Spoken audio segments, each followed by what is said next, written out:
এই সিনেমাটা হয়তো তোমরা কেউ সিনেমা হলে গিয়ে দেখবে না, কিন্তু তোমাদের এই সিনেমাটা সিনেমা হলে গিয়ে দেখা উচিত। এই ছবিটা সেরকম প্রচারে আসেনি, বাট এটা একটা ভালো ছবি। হাই আমি রূপম। এখন কথা হবে দ্য বাকিংহাম মার্ডার সিনেমাটা নিয়ে, যেটা সিনেমা হলে গতকাল রিলিজ হয়েছে। আমি সিনেমাটা আজকে দেখে আসলাম। তো কেমন লাগলো এই ছবিটা? আমি যেরকম আশা করেছিলাম যে এই ছবিটা হানসাল মেহতা ভালোই বানাবে, বাট এই ছবিটা চলবে না, ঠিক তাই হয়েছে। এবং করিনা কাপুর, তার কথা বলতেই হয়। করিনা কাপুর যেরকমভাবে একদিকে ক্রুর মতো সিনেমা করে, অপরদিকে এরকম একটা ছবি করে, জানেজার মতো ছবি করে, যেগুলো সত্যি দেখে বোঝা যায় যে সে কত ভালো একজন পারফর্মার। ছবির গল্পটা যদি একটু করে বলি, এখানে একটা অল্প বয়সী ছেলে মার্ডার হয়ে যাচ্ছে এবং সেখানে ধর্মের একটা অ্যাঙ্গেল রয়েছে। কেসটা ইনভেস্টিগেট করতে চায় না প্রথমে করিনা কাপুর, বাট সে পরবর্তী সময় কেসটায় নিজের একটা পার্সোনাল রিজনের জন্য ঢুকে পড়ে। এবার কাকে ফাঁসানো হচ্ছে, এর পিছনে কে রয়েছে, আর শেষের যে পোর্শনটা সেটা সত্যি ভীষণ ভীষণ শকিং। তো এর থেকে বেশি জানতে হলে তোমাদের এই ছবিটা সিনেমা হলে গিয়ে দেখতে হবে। ছবির পজিটিভ দিক, নেগেটিভ দিক, আমার কাছে এই ছবির জন্য বেশ অনেকগুলো পজিটিভ দিক রয়েছে এবং কয়েকটা নেগেটিভ দিকও আছে। ছবির প্রথম যেটা পজিটিভ দিক সেটা হচ্ছে এই ছবির প্লটটা। এই ছবির চিত্রনাট্য যদি আরও ভালো হতো এবং ছবিটার ডিউরেশন আরেকটু বেশি হতো, হ্যাঁ এই ছবিটা আরেকটু বড় হতে হতো, তার কারণ ছবিটাতে বহু জিনিসপত্র ডেভেলপ করা হয়নি।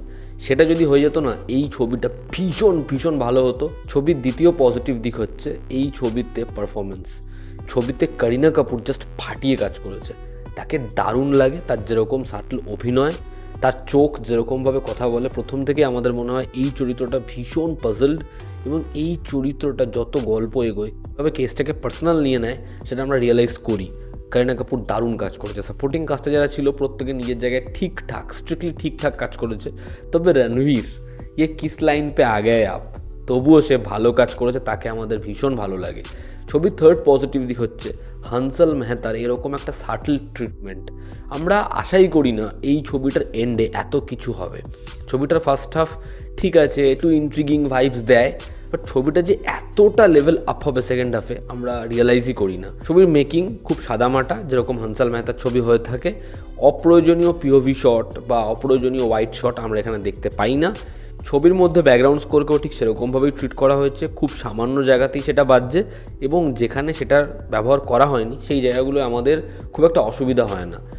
ওভারঅল এরকম একটা প্লটের জন্য, এরকম একটা ইনভেস্টিগেশনের জন্য, আর করিনা কাপুরের এরকম পারফরমেন্সের জন্য হানসাল মেহতার এই ছবিটা আমি বলবো তোমরা অবশ্যই একবার দেখো। এবার কেন এই ছবিটা দারুণ একটা থ্রিলার সিনেমা নয়?